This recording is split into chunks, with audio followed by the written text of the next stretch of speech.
সুবহানাল্লাহ বলুন। আর জান্নাতের গাছ কত বড় শুনবেন। আল্লাহর নবী সাল্লাল্লাহু আলাইহি ওয়াসাল্লাম বললেন, তোমরা কি জানো জান্নাতের গাছ কত বড় বড়? তা তো জানি না।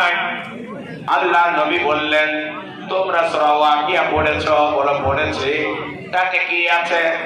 আল্লাহ বলছেন, ওয়াজিল্লিম মামদুদ, যারা জান্নাতে যাবে তাদের আমি লম্বা লম্বা গাছের ছায়া দান করব। আল্লাহ নবী বললেন, কত বড় গাছের ছায়া জানো? জান্নাতের একটা গাছ এত বড় হবে, তার তলদেশ দিয়ে তার নিচে দিয়ে একটা লোক দ্রুত গতি ঘোড়ায় চড়ে 100 বছর যাবে, তাও একটা গাছের ছায়া শেষ করতে পারবে না। এত বড় গাছ, এত বড় গাছ, একবার সুবহানাল্লাহ বললে পেয়ে যাচ্ছেন। বলবেন না? বলবেন না? বাংলাদেশে ওয়াজ করতে গেছিলাম, আর বললেন না সে কথা। কোন বক্তাকে একবারও বলতে হয় না সুবহানাল্লাহ বলতে। কোন জায়গায় সুবহানাল্লাহ বলতে হবে, কোন জায়গায় আলহামদুলিল্লাহ বলতে হবে, ওরা সব জানে।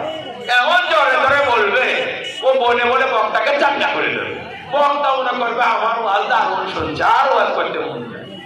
আর আমাদের দেশে যদি বলা হয় বলো সুবহানাল্লাহ, মুখ নড়ল, একবারে ঘাড় নড়াইল, এত ব্যথা।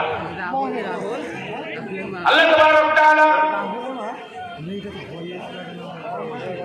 বললেন, যদি কোন ব্যক্তি আল্লাহ তাবারক ওয়া তাআলার বান্দা পাপিষ্ঠ গুনাহগার হয়, যদি তওবা করে তার গুনাহ সব মাফ হয়ে যায়।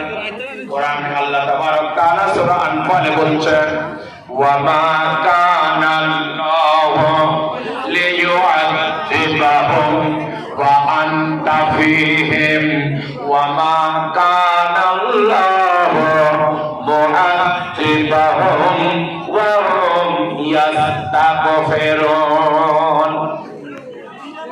মাইকটা কাটতেন তো।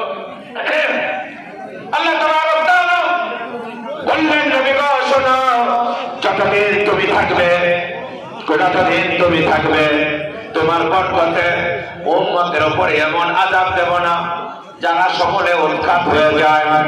সাহাবারা বললেন,